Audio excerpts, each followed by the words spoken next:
introduction for me and for organizing this opportunity for me to present my story in front of all my loved ones and also all the guests here today. Thank you very much for coming. So hello, family, friends, guests, and honored doctors, nurses who are here, and also all my therapists. Thank you for coming. This is my first presentation since being sick, actually technically my second one. I had one yesterday. But yes, my name is Cassandra, and I would just like to give a quick introduction of myself before I got sick. So as you can see, I am a first-generation Chinese Canadian. I've lived in Burnaby for most of my life, and also the Lower Mainland. I have a loving father, depicted here and there, and also a mother here and there, and also an amazing sister I grew up with. She is a nurse, recently graduated, and of course my partner Connor, an amazing partner who is the love of my life. So I love spending time learning, reading, drawing, and hanging out with my family and friends. Everything I am is made up from all the people around me and who I love. So this is a picture of Connor and his family. We're here, some of them are here today. Also, I was a teacher. I have friends from my teaching program, and also I'm still friends with a lot of my high school friends. Before I got sick, I was a sister, a daughter, a granddaughter, a cousin, a niece, a partner, a friend, a teacher, an artist, an academic, a dreamer, and so much more. But one day, everything changed. I got ANMDA-RE. So what is ANMDA-RE? Its full name is anti-NMDA receptor encephalitis. It's not been very well documented, and it's only been named in 2007. So it makes it pretty hard to diagnose. It's an autoimmune condition where the brain gets inflamed and one's antibodies attacks one's own healthy brain cells. Interestingly, it's more common in women, about 80% of the cases are, and about half of those cases are related to ovarian tumors. So there are a lot of symptoms related to this illness, but I'll just be talking about some of the ones that are more related to me. So in the beginning, I had a lot of memory problems. I would get confused very easily. And when I was in the hospital, I got fevers. I was tired all the time. I also had a phase where I had hallucinations, and I also had trouble breathing and eating and drinking on my own. So during my psychotic phase, I would not know like what was real, what was not real, and I would make up things. For example, I thought there was like Connor and like a clone of Connor, and I didn't believe my dad was really my dad. So I really wasn't on the right mindset. I also wasn't able to talk properly. I couldn't control my body, so I would just like move and not understand why I was moving. I also would like, for example, like fight and grind out my teeth, so that's how I lost my 2 front teeth. And in the hospital, I also had seizures, and overall, I was generally like not well. So how this happened to me? Way back about a year and a half ago, on October 20th, 2020, I was getting worse and worse headaches and migraines.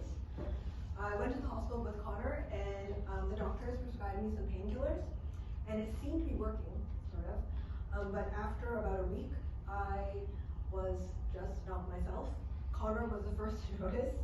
I was supposedly working that day, and Connor asked me, "Oh, hey, Cass, how did your day go?" And I just couldn't remember anything at all. So that was when I went back to Burnaby Hospital, and I got sent to the ER and eventually to the ICU.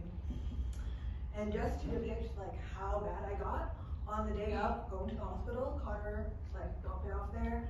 I was in the ER. He went back home to try to sleep, and then the nurses called him saying, "Hello, is this Connor?" "Yes." "Well, Cassandra is trying to escape the hospital. You better come here." And so Connor came back and tried to calm me down. Eventually, I think I fell asleep. Connor went back home, And then my dad came the next day to try to look after me. And I got very angry somehow at seeing my mother. And when my dad called Connor to say, oh, hey, Cass is not feeling very well, you better come here. He gave me the phone to talk to Connor. Somehow I did not like the sound of Connor on the phone. I just like threw the phone across the room and broke the phone. Sorry, Dad. So there was a long timeline of me being hospitalized and going to rehab. There's a lot of information here. I'll kind of shorten it for you. So on October 27th, I went to the hospital at Burnaby. And then during that time, I got a lot of diagnostic tests. So for example, I got EEGs, things attached to your skull, to look at your brain and how it reacts. I also got CT scans and MRIs and lumbar punctures to get samples to see if they could test what was wrong with me. I also got some treatment trials, which meant they were trying to see if certain treatments would work on me, even though they still didn't know what was wrong with me. So I got IVIGs, IV steroids, and also a psychiatric problem. So they gave me electroconvulsive therapy, which meant they were trying to shock me back to health, which did not work. And finally, on November 16th, I got a test back from BBC saying I was officially diagnosed with an MDA-RE. And from then on, I got transferred to VGH for a special treatment. So when I was at VGH, I got a lot of treatments for my illness, including getting plex therapy, more IVIGs, and also I got a drug called rituximab, which is very common to use for people who have my illness, but it didn't work very well in the beginning. I also got some drugs that were very chemo-like. So for example, I got a drug where it made my hair fall out. I was bald for a long time. And I also got some interventions. So when I was at Burnaby Hospital, I already started losing the ability to breathe on my own and eat or drink. So I had a lot of tubes like stuck in my nose and my mouth. So they eventually gave me a feeding tube that went directly to my stomach. They gave me a breathing tube that went straight to my neck. I have a scar. And also an arterial line to get blood samples from my arm, and a Hickman line around my collarbone to get medication into me, just basically to keep me staying alive. And they were also really trying very hard to look for tumors, because this is something very common for people who have this illness, women especially. And so they checked again and again using CT scans, MRIs, ultrasounds, PET scans, but they just couldn't find a tumor. And they were eventually saying, you know what, we can't find a tumor. Why don't we just try to take out her ovaries? Because, you know, that could help.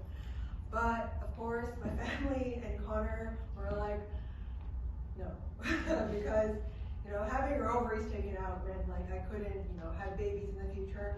Also, it would mean having hormone therapy for the rest of my life, which would really suck.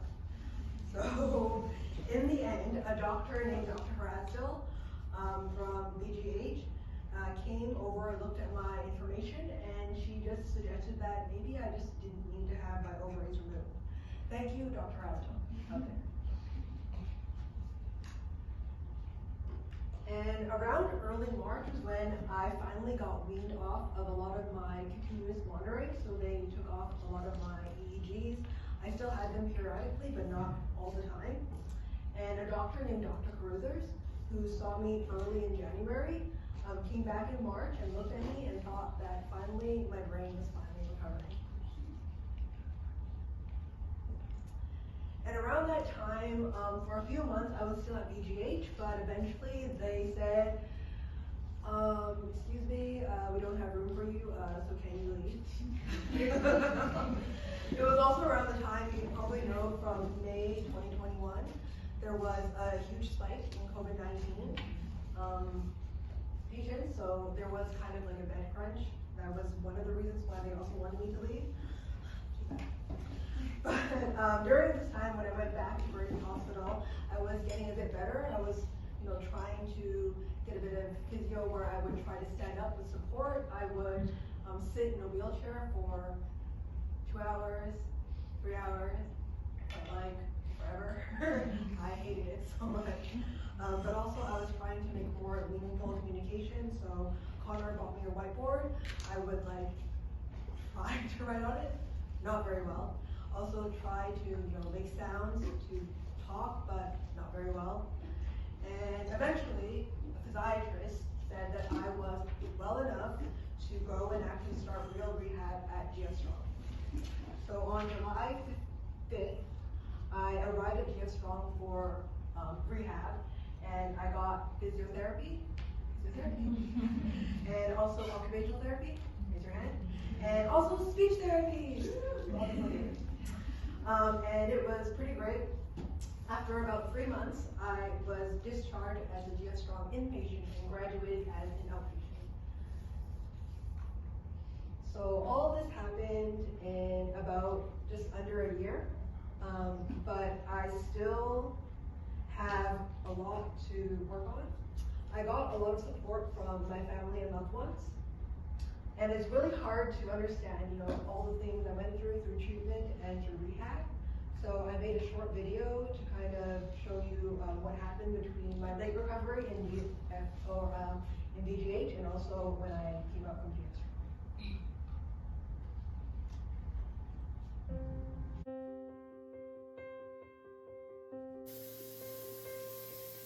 Love you, Cass. Right, I don't understand you yet, but I'll know soon. Love you, honey.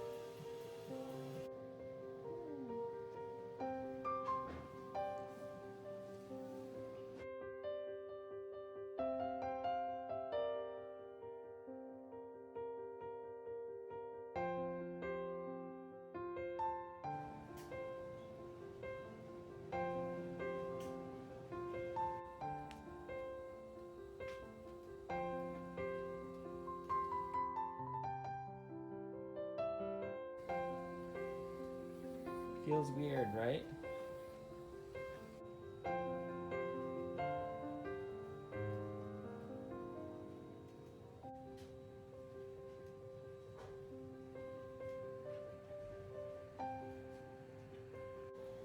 Okay, let's just go side to side.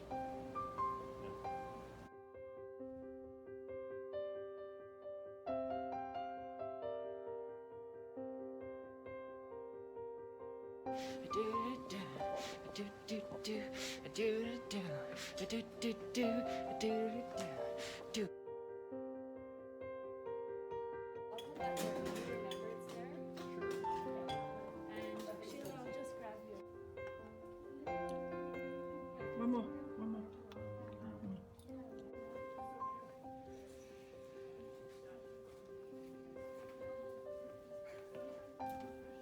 This is crazy to see.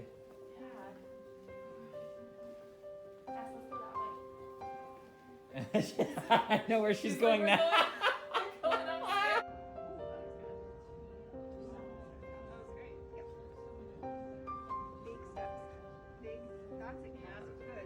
Step that way. Keep up. Big steps. Big. That's it. Big steps.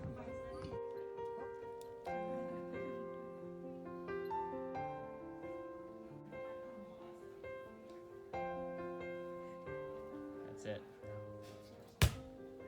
Yeah! Good job.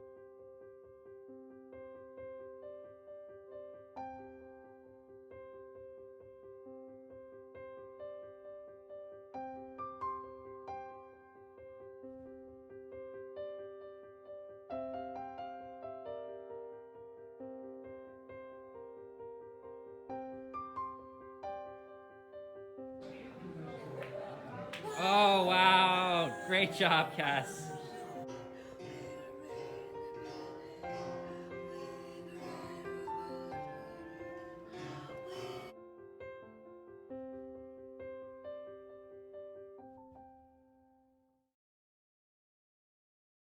Get money. But back in the day, I was a teacher. I really enjoy teaching. I miss it a lot, so I hope to work again someday and go back to teaching. Also to make money. And I want to get healthy enough to go biking again. I've done that recently. Also exercising regularly. I've been going to the gym with Connor, like I promised, Felicia. And also be able to run again. But before running, I want to be able to at least walk a kilometer without getting tired. And these are all some of the dreams I have for the future. And of course, I couldn't have gotten here without the support from all, the people around me, my friends, my family, loved ones. So thank you for those who have supported me, who have believed in me, and never gave up on me. Thank you.